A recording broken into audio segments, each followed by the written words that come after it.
자, 이제 세 번째 시간 지나서 돌아가겠습니다. 저희들이 지난 시간에 토지를 분류하는 방법에서 설명을 좀 드렸어요. 토지 분류하는 방법도 아주 다양하다. 그 중에 우리 시험에 주로 묻는 건 세 가지라 그랬죠. 지목에 따른 토지의 분류 방법, 용도 지역에 따른 토지 분류 방법, 부동산 활동 상황에 따른 토지 분류 방법, 이 세 가지를 우리 시험 주로 묻고 있다. 이 중에서 특히 중요한 게 뭡니까? 부동산 활동 상황에 따른 분류 방법이다. 그래서 여러 가지 용어를 정리해야 된다 그랬습니다. 그래서 저희들이 지난 시간에 정리했던 게 터, 대자 쓰는 대지, 그리고 택지, 부지에서 이야기 드렸고, 다음 맹지에서 이야기 드렸죠. 다음 필지와 획지, 여기까지 말씀을 드렸습니다. 계속해서 설명드리겠는데, 36페이지 하단 보시면 동그라미 8번입니다. 8번에 나지라는 게 있죠. 나지. 자, 그리고 건부지, 공지. 자, 이분을 모아서 설명을 드립니다. 그런데 나지 할 때 나자가요, 한문을 써보면 벗을 나자예요. 벗을. 굳이 한문까지 다 하실 필요 없습니다. 여기서는. 제가 한문까지 여러분이 아셔야 될 부분만, 아셔야 될 부분 칠판에 판서해 드리는 겁니다. 꼭 한문을 알고 계셔야 될 부분이에요. 그렇지만 한문으로 굳이 알 필요 없다. 이분들은 판서는 안 합니다. 근데 나자가 벗을 나자 쓰는 겁니다. 그럼 결국 땅이 홀랑 벗어버렸다는 이야기예요. 땅이 홀랑 벗어버렸으면 땅 위에 뭔가 있다 없다? 없다란 이야기예요. 없다. 그리고 토지에 건물 그 밖에 정착물이 없다. 깨끗하다네. 깨끗하다. 이 같은 토지를 뭐랍니까? 나지, 이렇게 표현한다 생각하시면 되겠습니다. 나지 생각하시고, 그럼 자, 처음 나지는 깨끗하다는 이야기예요. 깨끗하다는 거래 번거로움이 없다는 이야기예요. 또한 가장 좋은 용도로 활용할 수 있어요 없어요? 있겠지요. 왜? 아무것도 없으니까. 가장 좋은 용도로 활용할 수 있다. 지금 최유효용이 기대가 된다는 이야기예요. 따라서 나지는 시장이 있을 때 거래가 잘 된다. 시장성이 아주 높다. 가격도 대체로 높게 형성된다. 이렇게 생각하시면 되겠습니다. 우리가 지난 시간에 배웠던 맹지라는 게 있어요. 맹지는 시장에서 거래가 잘 됩니까? 안 됩니까? 안 되겠죠. 시장성이 아주 낮은 토지예요. 이 비해서 나지는 시장성이 아주 높은 토지다. 거래가 잘 된다 생각하시면 되겠습니다. 그때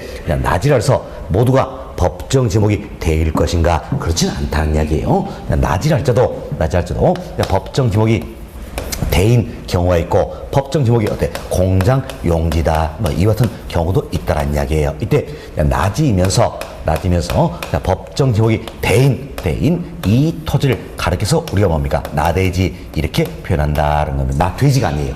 나대지. 여러분 나대지 들어보셨죠? 나대지는 그럼 뭡니까? 나지면서 법정 지목이 대인 토지를 말한다. 이렇게 생각하시면 되겠습니다. 자, 다음은 또 우리가 이분 살펴봅시다. 이 같은 한 필지가 있다는 이야기예요. 하나의 필지가 있다. 그런데 한 필지 내에서 건폐율 등의 적용으로 인해서 건물이 이렇게 들어서 있는 이 땅이 있다는 이야기예요. 이 땅은 건물이 들어섰으니까 건물이 부지로 제공되어 있다 할 수 있겠죠. 좀 건물에 부지로 제공돼서 이 땅을 우리가 건부지, 이렇게 표현하는 겁니다. 건물에 부지로 제공되고 있다. 건부지 생각하시면 되겠습니다. 다음 보세요. 이제 한 필지 내에서 건폐율의 적용으로 인해서 이 부분은 건물이 들어설 수 있어요 없어요? 없지요. 건물이 들어서지 못하고 비워져 있다는 이야기예요. 이처럼 한 필지 내에서 건폐율 등의 적용을 해서 건물이 들어서지 못하고 비워져 있는 이 땅이 있다는 이야기. 이 땅을 가리켜서 우리가 뭐라고 했습니까? 빌 공자 써서 공지 이렇게 표현한다라는 겁니다. 공지 이렇게 표현한다 보시면 돼요. 그럼 자, 쉽게 이래서 하자는 이야기예요. 여러분들이 아파트에 거주하고 있습니다. 아파트 단지 자체가 하나의 필지라 했잖아요. 필지. 여기에 101동, 102동이 들어서 있다는 이야기. 그럼 101동, 102동이 들어서 있다. 여기는 뭐가 됩니까? 건부지가 되겠지요. 그리고 건물이 들어서 비워진 땅이 있죠. 이 땅을 뭐랍니까? 공지, 이렇게 생각하시면 되겠습니다. 그래서 나지, 건부지, 공지 모아서 설명드렸습니다. 자, 여러분 교재 봅시다. 36페이지 맨 하단 보시면 끝부분 토지에 건물, 기타의 정착물이 없고 지상권 등 토지의 사용수 제한하는 사법상 권리가 설정되지 아니한 토지를 말한다. 깨끗하죠? 뭐랍니까? 나지. 그 다음 보세요. 나지는 건부지에 비하여 최유효용이 기대되기 때문에, 그렇죠? 자, 건물이 들어서 있잖아요. 그래서 나지는 아무것도 없다. 깨끗하다는 이야기예요. 그럼 나지는 어떻습니까? 가장 좋은 용도 최유효용이 기대된다 할 수 있겠죠. 건부지에 비해서. 그래서 최유효용이 기대 때문에 매매에 있어도 가격이 비싸다는 이야기예요. 또 시장에서 거래가 아주 잘 된다. 시장성이 높은 토지다. 이렇게 보시면 되겠습니다. 다음 10번 봅시다. 10번 보시면 건물 및 구축물이 서 있는 부지로서 지상 건물에서 사용 수익이 제한된 토지다. 결국 건물이 들어서는 땅이다. 뭡니까? 건부지 생각하시면 되겠죠. 다음 페이지 넘어갑니다. 다음 페이지 보시면 11번입니다. 11번. 건축법상 건필 등의 제한 때문에 한 필지 내에서 건물 꽉 메워서 건축하지 않고 남겨둔 토지를 말한다. 결국 건필 등에 적용해서 한 필지 내에서 비워진 토지가 있다는 이야기야. 이걸 뭐라 합니까? 공지. 이렇게 표현한다라는 겁니다. 공지. 자, 그리고 12번입니다. 소지라는 게 있어요. 소지인데, 소지는 학자에 따라서는 원지 이렇게도 표현합니다. 원지. 그럼 잡으세요. 원지는 뭡니까? 원래의 땅이란 이야기예요. 그럼 원래의 땅이란 이야기는 뭐 대지도로 개발된 이유를 말할까요? 개발되기 전일까요?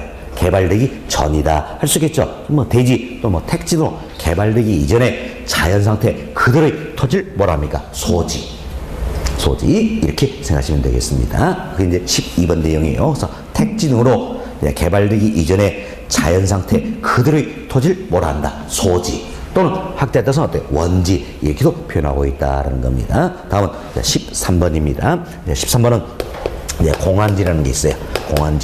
공안지는 휴한지와 요요지 이걸 묶어서 이해하시면 되겠습니다. 묶어서 이해하시는데 공안지는 도시토지예요. 도시토지에서 오로지 지가 상승만 기대하고 장기간 방치한 토지를 말하는 겁니다. 나 한번 잡아보세요. 공안지는 오로지 땅값 오르기만 기다리고 있다는 이야기예요. 그럼 이용사가 있어요, 없어요? 없지요. 그렇죠? 오로지 땅값 오르기만 기다리고 있다는 겁니다. 그래서 공안지는 투기 목적이 아주 강하다 할 수 있겠지요. 그죠? 이에 비해서 휴한지라는 게 있어요. 휴한지는 휴자가 쉴 휴자입니다. 땅에 휴가 주겠다 이런 뜻이에요. 땅에 휴가 주겠다. 그래서 여러분이 이런 땅 보셨을 거예요. 올 1년 동안 농사 안 짓고 농사 쉬게 해주겠다는 이야기예요. 어떠니까 땅에 지력을 향상시켜서 내년 때 농작물 수확 더 많이 하기 위함이다 할 수 있겠지요. 이처럼 땅에 지력을 향상시켜서 농지들 때 정상적으로 쉬게 하는 토지가 있다. 이걸 가려서 우리가 때 휴한지 이렇게 표현하는 겁니다. 따라서 휴한지는 정상적으로 쉬게 하는 토지죠. 투기 목적이 있어요, 없어요? 없다라는 이야기예요. 그래서 공안지는 오로지 땅값 오르기만 기다리고 있는 토지지요. 따라서 투기 목적이 아주 강하다는 이야기. 그러나 휴한지는 정상적으로 쉬게 하는 토지니까 투기 목적이 없다. 이렇게 보시면 되겠습니다. 다음 요유지라는 게 있어요. 요유지는 바람 쓰지 못하게 널린 토지를 말하는 겁니다. 일명 쓰지 않고 묶인 땅이다, 노는 땅이다 이렇게 표현되는 게 요유지다 이렇게 참고하시면 되겠습니다. 자, 그럼 이제 지문 한번 봅시다. 지문 13번 보세요. 13번 보시면 공안지다 소리되는데 첫 번째를 주로 도시 내 토지 중에서 그 아래쪽을 장기간 방치한 토지를 말한다. 지가 상승을 기대한 투기 목적으로 이용되고 있다. 그래서 도시 토지로서 지가 상승을 기대하고 장기간 방치하고 있다는 이야기야. 이게 뭡니까? 공안지. 그래서 투기 목적이 아주 강하다 할 수 있겠지요. 자, 그리고 우측 페이지. 자, 21번 먼저 봅시다. 21번 보세요. 21번 보시면 바람 흡지 못하게 널리고 있는 토지를 뭐라 합니까? 요요지. 22번 농지 등 지력 회복 목적으로 정상적으로 쉬게 한 토지를 뭐라 합니까? 휴한지. 세 개 묶어서 먼저 설명을 드렸고 다시 좌측 페이지입니다. 14번. 자, 후보지. 15번 이행지. 아주 중요한 용어가 돼서 거의 매우 다 빠지지 않고 나오는 용어예요. 잘 기억하시기 바라겠습니다. 자, 이때 후보지. 자, 이행지라는 게 있어요. 이제 모두가 감정평가상 용어다 생각하시고, 감정평가에서는 용도적 지역이라는 게 있습니다. 크게 세 가지가 있어요. 그런데 택지 지역이라는 게 있고, 택지 지역, 다음은 농지 지역, 그리고 임지 지역. 세 가지로 크게 분류하고 있다라는 겁니다. 다시 소분류하고 있는데 택지 지역은 세 가지로 소분류합니다. 그런데 이물이 설명 다 드렸어요. 자, 택지는 감정표상 용어다 이야기 드렸죠. 그럼 택지의 주된 용도는 뭡니까? 주거용, 상업용, 공업용이다라는 겁니다. 그래서 택지 지역을 주거지 또는 주택지 좋습니다. 다음은 상업지 상업지, 공업지 이렇게 소분류하고 있다는 겁니다. 다음 농지역 역시 세 가지로 소분류하고 있는데 답, 과수원입니다. 과수원, 전은 뭡니까? 쉽게 생각하면 밭. 답은 논이다 보시면 되겠어요. 다음 임지역입니다. 임지역은 두 가지로 소분류하고 있지요.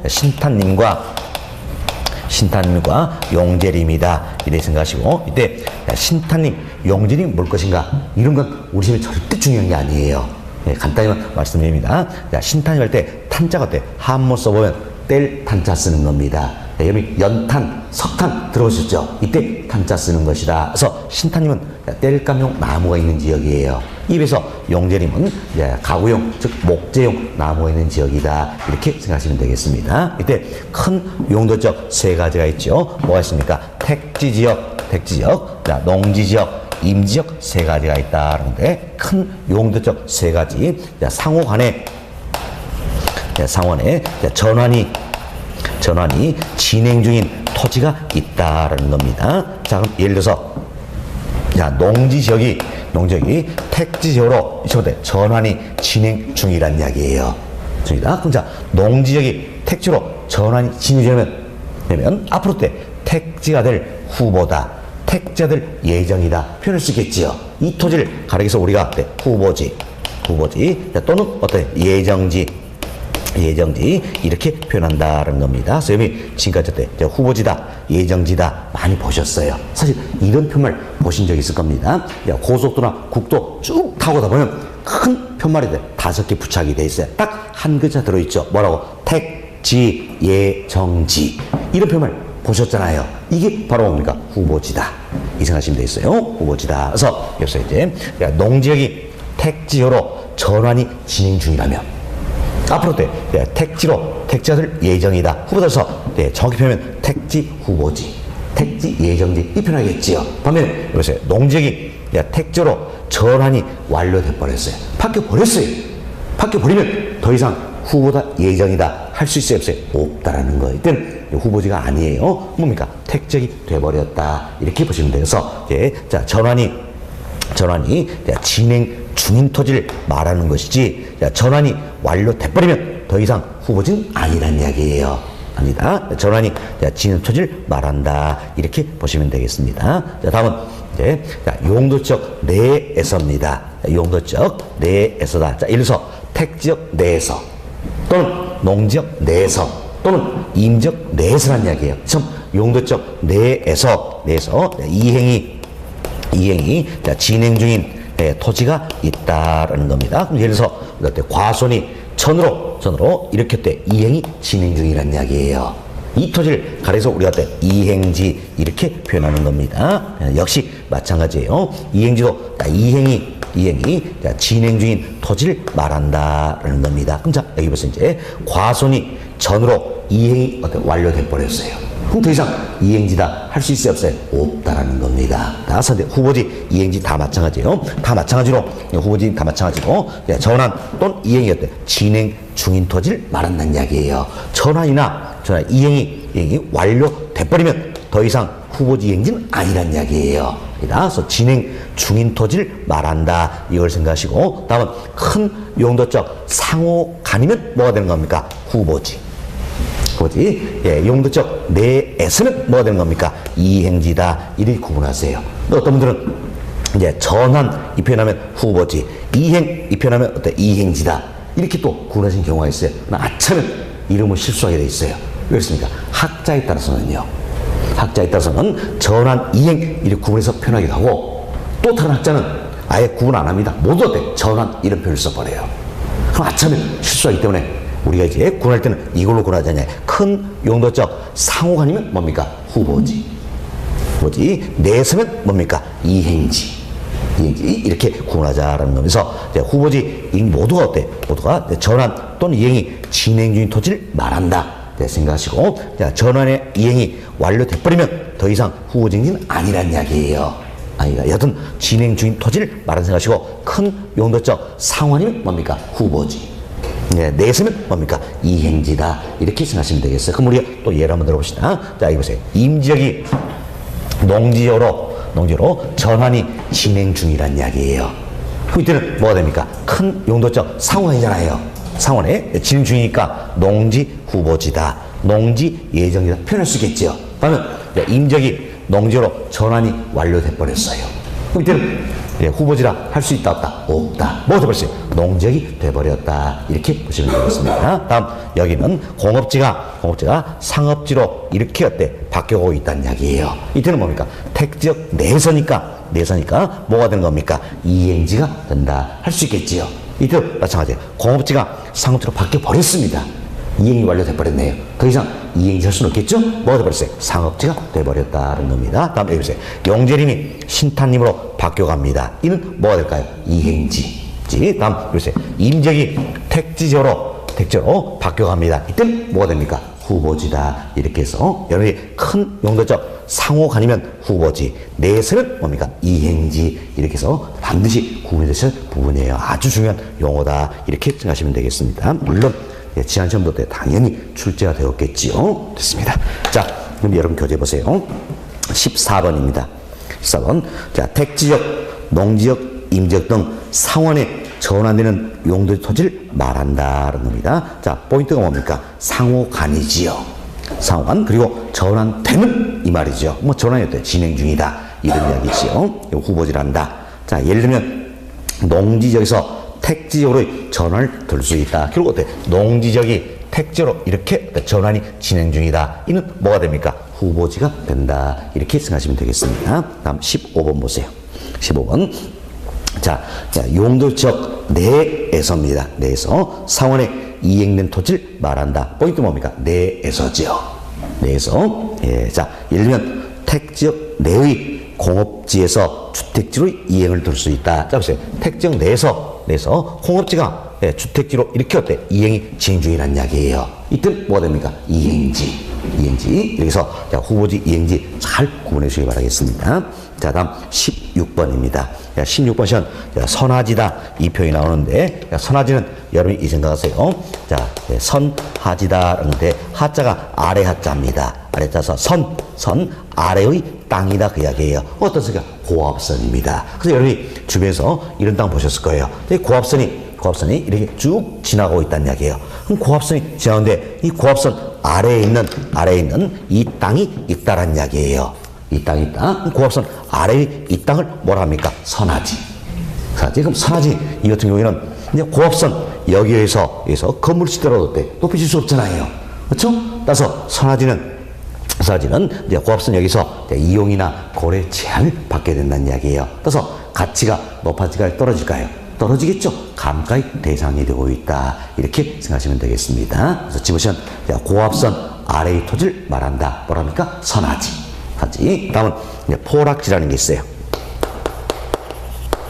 포락지는 락자가 뭡니까? 떨어질 락자다. 이 생각하시면 돼요. 떨어질 락자다. 그래서 당초에는 개인의 사유지인 전이나 답이었어요. 그렇지만 집안이 절토돼 무너져 내리더라는 얘기에서 하천으로 변해버린 토지. 그럼 잡으세요. 집안이 절토에 무너져 내린다는 이야기예요. 떨어질 락 이거 생각해서 포락지 이렇게 생각하시면 되겠습니다. 자, 다음은 이제 공유수면 관리 및 매립하는 법률이 있어요. 약칭으로 우리가 공유수면 관리법이다 이런데 여기는 포락지를 이렇게 정의하고 있습니다. 지적 공부의 등도토지가 물에 침대어 수면 밑으로 잠긴 토지를 말한다. 이렇게 정의하고 있어요. 그럼 잡으세요. 수면 밑으로 잠겼다는 이야기는 뭡니까? 떨어질 락. 생각해서 뭡니까? 포락지. 이렇게 생각하시면 되겠습니다. 포락지. 그래서 여튼 물에 침대 수면 잠긴다. 그럼 떨어질 락 생각하는 이야기야. 집안이 절토되어 무너져 내린다는 뭡니까? 떨어질 락 생각해서 포락지. 이렇게 보시면 되겠습니다. 우리 교재 두 가지 다 나와 있지요. 17번입니다. 전, 답 등이 물에 침대면서 집안이 절토되어 무너져 내린 토지다. 무너져 내린다. 뭡니까? 떨어질 락, 포락지. 지적 공부에 등록된 토지가 물에 침대 수면 밑으로 잠긴 토지를 말한다. 그럼 물에 침대 수면 밑으로 잠겼다는 얘기예요. 떨어질 락, 포락지. 이렇게 생각하시면 되겠습니다. 포락지. 자, 다음 18번, 19번 모아서 설명드립니다. 자, 이제 법지와 빈지가 있습니다. 네. 자, 법지와 빈지가 있는데, 자, 이걸 구분하는 기준은 두 가지예요. 자, 소유권이 인정되느냐, 활용에 따른 실릭, 자, 실제적인 이익이 있느냐 이걸 구분하는 겁니다. 네, 법지는 소유권은 인정이 됩니다. 그러나 활용에 따른 실익은 없거나 극히 적은 토지예요. 주로 경사면의 토지가 되겠습니다. 경사면의 토지다. 그런데 자, 먼저 이부터 우리가 살펴봅시다. 자, 여러분이 아마 이런 사례를 보셨을 거예요. 여기에 이 주택이 있습니다. 주택이 있고 여기에 경사면에 이 토지가 있어요. 이 토지가 있고 또 이 위에 주택이 있다라는 겁니다. 주택이 있다. 이때 이 경사면에 이 토지를 보자는 이야기예요. 경사면에 이 토지입니다. 이 토지 사실 어떤 이 집에서 이 집으로 갈 때 이 경사면 토지 이거 하려면 빨리 가겠지요. 활용이 안 되더라는 얘기예요. 그래서 어때? 이렇게 돌아서 가는 경우 어때? 보셨잖아요. 그럼 이때 경사면 토지 이걸 뭐라 할 것인가? 이 경사면 토지는 누군가 소유권을 가지고 있어요. 주로 윗집의 소유입니다. 소유권 있지만 이제 활용은 거의 안 된다는 이야기예요. 소유권은 인정되지만 활용에 따른 실익은 없거나 극히 적은 이 토지를 뭐라 합니까? 법지. 이게 대표인 예가 이전 경사면의 토지, 이게 대표인 예가 된다. 이게 이제 법지가 되겠다. 이렇게 보시면 되겠습니다. 이와 정반대의 개념이 빈지예요. 빈지는 소유권은 인정되지 않는다는 이야기예요. 그렇지만 활용에 따른 실익은 어때? 있는 토지예요. 토지 주로 해안가의 토지가 되겠습니다. 해안가의 토지. 자, 흔히 우리가 이제 바닷가다 이렇게 불리는 부분이에요. 그럼 여기 생각해보세요. 바닷가다 불리면 연상하면 어려운 얘기예요. 그럼 바닷가 불리는 부분, 이 부분은 누군가에게 소유권이 있을까 없을까요? 없겠지요. 왜? 거기까지 물이 들어올 수 있으니까. 소유권 없다는 이야기예요. 그렇지만 활용은 됩니까? 안 됩니까? 되잖아요. 됐죠? 이처럼 소유권은 인정되지 않지만 활용에 따른 실익은 있는 토지. 이게 바로 뭡니까? 빈지. 그래서 이제 해안가의 토지, 일명 바닷가다 불리는 부분이다. 이렇게 생각하시면 되겠습니다. 그래서 이 부분은 시험용으로 이렇게 생각하세요. 법지는 법에 의해서 소유권은 인정되지만 활용에 따른 실익은 없거나 극히 적은 토지를 말한다. 빈지는 사실 빈자가 물과 빈자를 쓰는 겁니다. 한번 쓰면 물 옆이다 이런 뜻이에요. 신경 쓰지 말고 텅텅 비어있다. 빈지는 텅텅 비어있다. 소유권은 인정되지 않는다는 이야기예요. 그러나 활용에 따른 실익은 있는 토지를 말한다. 이렇게 해서 법지, 빈지 구분이 되시면 되겠습니다. 자, 그럼 여러분 교재해 봅시다. 18번. 자, 빈지입니다. 일반적으로 바다와 육지 사이의 해변 토지다. 그래서 해안가의 토지를 말한다 그랬죠? 그 부분 법지와 반대 개념이다. 그럼 법지와 반대 개념이니까 소유권은 인정되지 않지만 활용에 따른 실익은 있는 토지다 생각하시면 되겠지요. 19번 봅시다. 19번. 첫 번째 중간점 보세요. 경사진 토지분을 말한다. 경사면 토지라는 이야기예요. 법으로만 소유할 뿐 활용 실익이 없는 토지다. 자, 소유권 인정되지만 활용 실익은 없거나 극히 적은 경사면 토지. 이걸 뭐라 한다? 법지. 그리고 법지와 정반대의 개념이 뭡니까? 빈지. 이렇게 이해하시면 되겠습니다. 자, 이렇게 해서 저희들이 여러 가지 용어를 설명드렸어요. 자, 지금까지 이렇게 말씀드린 용어들이 굉장히 많았지요. 그런데 먼저 터, 대자 쓰는 대지, 택지, 부지에서 이야기해드렸지요. 다음은 맹지에서 이야기해드렸고 필지와 획지에 대해서, 다음 나지, 건부지, 공지에 대해서 이야기해드렸죠. 다음 후보지, 이행지에 대해서, 법지, 빈지에서 이야기해드렸어요. 그리고 기타 용어로서 유유지, 휴한지, 공한지, 소지, 포락지, 설하지 이런 용어를 말씀드린다는 이야기예요. 이 용어들이 모두 뭡니까? 바로 부동산 활동상에 따른 토지 용어들이다 생각하시고 개념 중심으로 잘 정리해야 되실 부분이다. 워낙 출제비 높은 부분이니까 자, 예제 한 두어 문제 풀어드리겠습니다. 자, 39페이지 상담 보세요. 39페이지 상담 보시면 7번입니다. 7번. 자, 부동산 활동에 따른 토지의 분류 중 지적 공부에 등록된 토지가 물에 침입되어 수면 밑으로 잠긴 토지는 이렇게 묻고 있죠. 자, 물에 침입되어 수면 밑으로 잠겼다는 이야기예요. 그럼 뭡니까? 떨어질락 생각해서 뭘 찾는 데 있어요? 포락지. 답은 몇 번입니까? 1번. 이렇게 보시면 되세요. 이도 최근에 기출된 문제예요.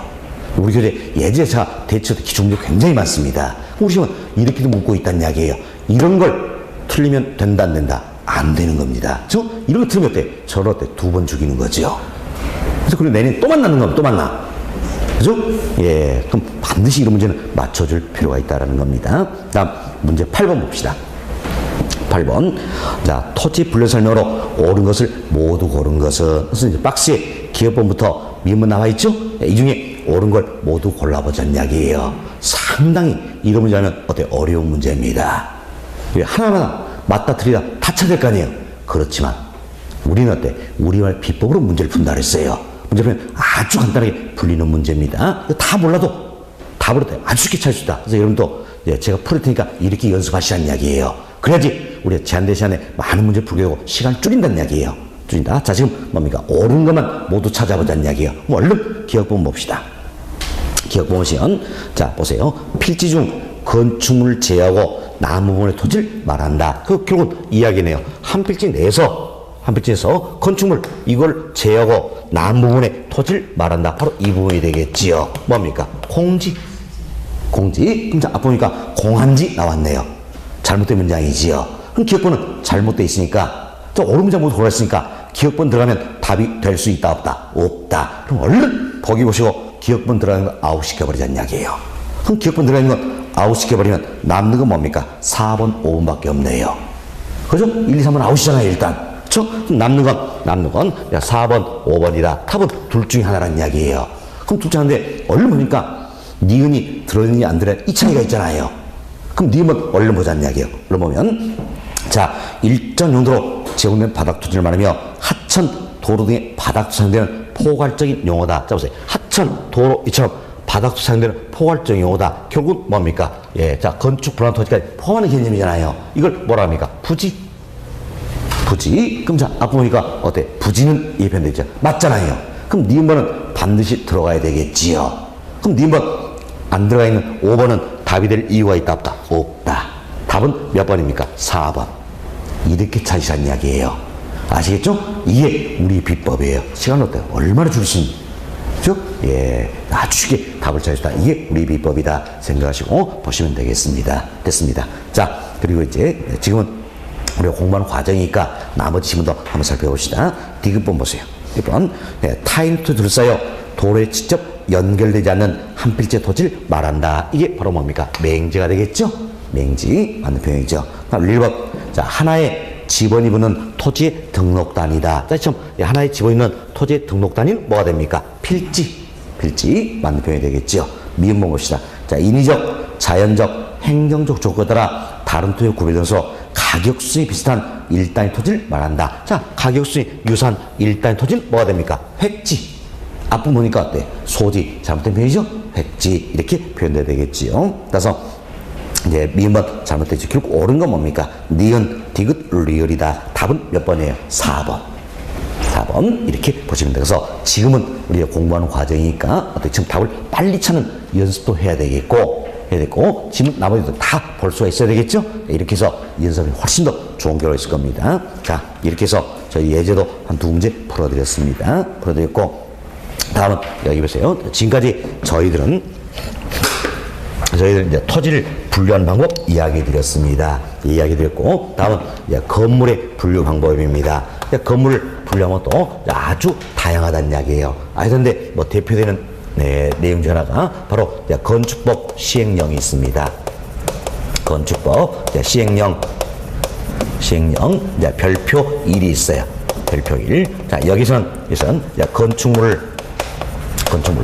용도에 따라서 분류를 하고 있다는 겁니다. 모두 29가지입니다. 그래서 건축 시행령 별표 1 여기 넣으면 건축물 용도에서 분류하고 있다. 모두 몇 가지입니까? 29가지 용도로 분류하고 있다는 겁니다. 이 중에 주택 관련된 건 크게 2가지가 있어요. 주택 관련된 건 2가지가 있다는데, 자, 먼저 하나는 단독주택이라는 게 있고, 또 하나는 공동주택이다. 이렇게 해서 29가지, 그러니까 이 중에 주택 관련된 건 2가지예요. 단독택, 공동택이다 생각하시고, 자, 여기에 대해서 우리 이제 살펴보도록 하겠습니다. 그래서 여러분이 이분도 이 생각을 하세요. 지금 저희들이 이야기한 건 뭡니까? 건축법 시행령, 이걸 기준으로 하는 겁니다. 그래서 건축법 시행령 별표 1, 여기서 규정하고 있는 주택과, 여러분도 많이 들어보실 거예요. 주택법 들어보세요. 주택법. 그럼 주택법에서 규정한 주택은 내용이 달라요. 그 어느 법에 따라서냐? 여기다 썼을 때 답이 차이가 나는 겁니다. 그렇죠? 그렇지만 우리 학계론 이 과목에서는 주로 건축법 시행령 이걸 묻습니다. 그렇기 때문에 이걸 먼저 학습을 했고 아마 이제 5, 6월 심화 과정에서는 주택법도 이야기 드릴 겁니다. 근데 이제 우리는 지금 뭘 따라갑니다. 건축법 시행령 이걸 따라간다는 이야기예요. 그럼 건축 시행령 별표를 낸다면 주택은 크게 두 가지가 있다. 하나는 단독주택, 또 하나는 공동주택이다. 그런데 다시 단독주택을 네 가지로 구분합니다. 단독주택, 그리고 다중주택, 다가구, 주택, 공간 이처럼 네 가지로 분류하고 있다는 겁니다. 그리고 공동주택 역시 네 가지로 분류합니다. 아파트, 연립주택, 다세대, 주택, 기숙사 이렇게 분류되고 있다는 거. 지금 우리는 뭘 따라가세요? 건축법 시행령 이걸 따라간다 그랬습니다. 그래서 건축 시행령 여기 나면 주택을 크게 단독주택과 공동주택으로 분류하고 있고 단독주택은 다시 단독주택 그리고 다중주택, 다가구주택, 공간으로 분류하고 있더라. 공동주택은 아파트, 연립주택, 다세대주택, 기숙사 이렇게 분류하고 있다는 겁니다. 그래서 종류부터 여러분 기억하셔야 됩니다. 종류부터 기억하셔야 되는데 어쩔 수 없어요. 이건 이제 법에 나와 있는 용어이기 때문에 거의 말 바꾸기 안 됩니다. 그렇기 때문에 이제 그대로 외워버리면 되는 겁니다. 근데 우리가 공동 종류 이걸 먼저 외워버리자는 이야기예요. 첫 글자 서 이렇게 기억하시면 되겠어요. 연, 다세, 기. 아연, 다세기 이렇게 하자는 이야기예요. 과거에 제가 아연, 다기 이렇게 해서 중어로 외워놨어요. 5월달 때 문제가 발생했습니다. 다가 다중인지 다가구인지 다세 이 구분이 안 돼요. 이게 그죠? 안 돼 싶어서 지금 어떻게 합니까? 아연 다세기 이렇게 하자는 이야기. 그리고 어거지 제가 말을 만들었습니다. 자, 아연으로 만들어진 다세기 그릇이다 생각하시고 아연 다세기 이렇게 하세요. 아연 다세기다라는 겁니다. 아연 다세기 때 아가 뭡니까? 아파트지요. 그 아파트는 누가 생각해도 단독주택이에요? 공동주택이에요? 공동주택이다 알 수 있겠지요. 따라서 아연 다세기 이는 어때? 공동주택의 종류가 되겠고 이걸 지은 나머지는 건축법 시행령이면 뭐가 된다? 단독주택이 된다 이렇게 생각하시면 되겠어요. 따라서 이제 아파트, 연립, 다세대는 뭡니까? 공동주택에 해당이 되는 것이고 다가구는 뭡니까? 단독주택에 해당이 된다 할 수 있겠지요. 그래서 이미 공동 종류 네 가지로 해버리자. 어떻게? 아연 다세기 아시겠죠? 아연 다세기 이렇게 외워주시면 되겠습니다. 다음은 좀 더 구체로 설명을 좀 드립니다. 먼저 공동택입니다. 공동택인데 이제 아파트와 연립 다세대 이걸 구분해 보자는 이야기예요. 이제 아파트와 공동택 중에서 이제 아파트와 연립 다세대를 구분하는 기준이 있어요. 이건 주택 수는 층수입니다. 층수. 그래서 주택 수는 층수가 5계층 이상이면 뭡니까? 아파트 4계층 이하면 연립주택 그리고 다세대 주택이다라는 겁니다. 그래서 이제 아파트와 연립 다세대를 구분하는 기준은 뭐다? 주택수는 층수입니다. 그래서 주택수는 층수가 5계층 이상이면 아파트, 다음 4계층 이하면 연립 아니면 다세대라는 이야기예요. 그때 우리가 이제 연립주택과 다세대주택 이걸 어때? 구분할 수 있어야 되겠지요. 이건 어떤 것인가?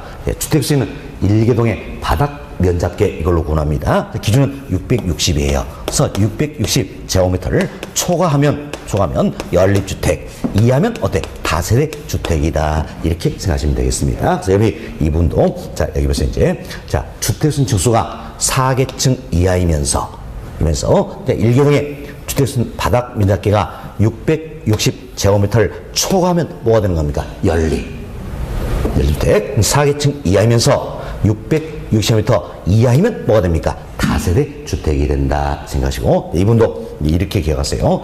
연립, 다세대 이 둘 구분한다는 이야기예요. 그럼 둘 구분할 때는 첫 글자 다 가지고 연, 초, 다, 이 이렇게 하세요. 연초, 다이다. 무슨 말이에요? 연초, 담배 피면 다이, 일찍 뒤진다. 이 생각하시면서 연초, 다이 이렇게 하시면 되겠어요. 그럼 연립, 다세는 확실히 구분이 되실 것이다 라는 겁니다. 됐습니다. 기숙사는 크게 중요성은 없습니다. 다음은 여기 보세요. 이제 단독주택입니다. 단독주택인데 먼저 다중주택이라는 게 있어요. 다중주택이 되기 위해서도 몇 가지 조건을 갖춰야 되는 겁니다. 먼저 학생이나 직장인 등 여러 사람이 장기간 거주할 수 있는 구조가 되어야 됩니다. 여러 사람이 장기간 거주할 수 있는 구조가 되어야 된다. 그리고 독립된 독립된 주거 형태를 갖추지 않아야 되는 겁니다. 다음 주택수는 층수가 3계층 이하가 된다는 이야기예요. 그리고 주택수는 1개동의 바닥 면적계가 330제곱미터 이하가 돼야 된다는 겁니다. 그러니까 이 같은 요건을 모두 갖췄을 때, 그래서 이때 어떤 우리가 다중주택이다 이렇게 표현하는 겁니다. 다중주택이다 표현해요. 다음은 다가구 주택이라는 게 있어요. 그럼 다가구 주택도 몇 가지 조건을 갖춰야 되는데, 먼저 주택수 층수가 3계층 이하가 돼야 됩니다. 그리고 바닥 면적계가 660제곱미터 이하가 돼야 되는 겁니다. 그리고 19세대 이하가 거주할 수 있는 구조가 돼야 되겠습니다. 이 조건을 모두 갖추면서 공동택에 해당되지 아니한 경우가 다가구 주택이 된다. 이렇게 구분하시면 되겠어요. 다가구 주택이다. 그리고 공간이라는 게 있어요. 공간은 국가의 고유 관리들이 공적으로 거주한 주택이에요. 그래서 우리 국무총리 공간이다 이런 표현 들어보셨잖아요. 이런 게 공간이다 생각하시고, 공동주택도 아니고요, 다중주택, 다가구택, 공간도 아니라는 이야기예요. 이때가 바로 뭡니까? 단독주택이다 이렇게 생각하시면 되겠습니다. 자, 그래서 저희는 이제 건축법 시행령 별표를 이걸 근거로 해서 설명을 좀 드렸어요. 다시 정리합니다. 자, 먼저 주택수는 층수입니다. 층수. 자, 여기 보세요. 아파트는 몇 개층 이상입니까? 5개층 이상이다. 다음 연립 다세대는 어때? 4개층 이하다. 다음 다가구 이 둘은 뭡니까? 3계층 이하다. 이렇게 비교하시면 되겠습니다. 자, 아파트는 어때? 5개층 이상. 연립 다세대는 4계층 이하. 다음 다가구는 뭡니까? 3계층 이하다. 이렇게 보시고, 다음 바닥 면적 합계입니다. 그럼 대체로 바닥 면적계 나오면 660이 어때? 기준이 되는 거예요. 그렇지만 330이 기준이 딱 하나 있다. 뭡니까? 다중주택 이것만큼은 어때? 330이 기준이 되고 있다는 이야기예요. 되고 있다. 생각하시고, 다음 19세대 이하 지금 세대수 제한을 받는다는 이야기야. 그럼 세대수 제한을 받는 건 다가구입니까? 다세대입니까? 다가구는 단독주택이기 때문에 세대수 제한을 받는다 이렇게 생각하시면 되겠어요. 19세 이하 지금 세대수 제한을 받는 건 어때? 다가구 주택이다 이렇게 비교 좀 되시면 되겠습니다. 됐습니다. 자, 여기까지 말씀드리면 되겠어요. 자, 이렇게 해서 저희들이 이제 법에 나와 있는 내용을 근거로 해서 말씀을 드렸어요. 말씀인데 여러분들이 이제 또 이런 내용이 또 궁금합니다. 실무적으로 내가 어때? 길 걸어가면서 주택이 있다는 이야기. 이 주택이 다세대인지 다가구인지 이게 또 궁금해지다는 이야기예요. 이걸 우리가 법적으로는 이렇게 구분했지만 이제 현실로 가장 쉽게 판별할 수 있는 방법이 있어요. 방법인데 여러분이 이건 이런 생각을 해봅시다. 자, 여튼 주택이 있다는 이야기예요. 주택인데 여기에 101호, 102호가 있습니다. 101호. 그리고 2층에 어떻습니까? 201호, 202호가 있다는 이야기예요. 이 주택이 과연 다가올 것인가, 다셀 것인가? 이거 판단 아주 쉬운 방법이 있습니다. 쉬운데, 자, 먼저 우리가 이제 대체로 아파트에 거주하고 있죠. 그럼 내가 101동 101호에 어때? 살고 있다는 이야기야. 이게 내 집입니다. 그럼 101동 101호 이것만 딱 떼가지고 내 이름 앞으로 소유권 이전 등기 할 수 있어요, 없어요? 있지요. 이게 뭡니까? 구분 소유권 등기가 가능하다는 이야기예요. 왜? 아파트는 공동택이니까. 마찬가지입니다. 마찬가지로 여기는 아파트, 연립택, 다세택 이들은 공동택이니까 구분 소유권 등기가 가능해요. 그러나 다가구는 단독 주택이니까 구분 소유권 등기가 안 되는 겁니다. 안 돼요. 그래서 딱 이 건물에 등기부를 보면 101호 이것만 떼가지고 소유권 이전 등기가 된다면 이는 다가구일까요? 다세대일까요? 다세대가 되겠지요. 자, 그리고 101호 이게 딱 떠서 소유권 등기 안 된다는 이야기예요. 이 건물 어때? 이 건물 통째로 등기가 되고 있다는 이야기예요. 이때는 다가구입니까? 다세대입니까? 다가구. 이렇게 구분하는 게 아주 쉬운 방법이에요. 실무적으로는. 아시겠죠? 물론 실무적으로 이렇게 구분하는 건 시험에는 안 나오겠죠? 안 나오지만 여하튼 좋습니다. 우리 이제 시험용으로는 법률적으로 예상하시고 실무적으로도 간단히 좀 이해를 해주시면 훨씬 더 좋은 내용이다 해서 말씀을 좀 드렸습니다. 자, 여러분 교재 봅시다. 이제 교재 보시면 40페이지예요. 40페이지 2번 챕터 주택의 분류다. 저희들이 지금 말씀 내용이죠. 주택의 분류 여기는 별표 3개 해놓으시고 했어요. 2번 챕터 별표 3개 해놓으시고요. 자, 먼저 양으로 1번입니다. 자, 지금 저희는 건축물 시행령 이걸 따라가는 겁니다. 단독주택도 다시 4가지로 구분한다. 동그라 1번 단독주택, 동그라 2번 다중주택, 동그라 3번 다가구주택, 동그라 4번 공관 이렇게 보시면 되겠어요. 이때 동그라 2번 보세요.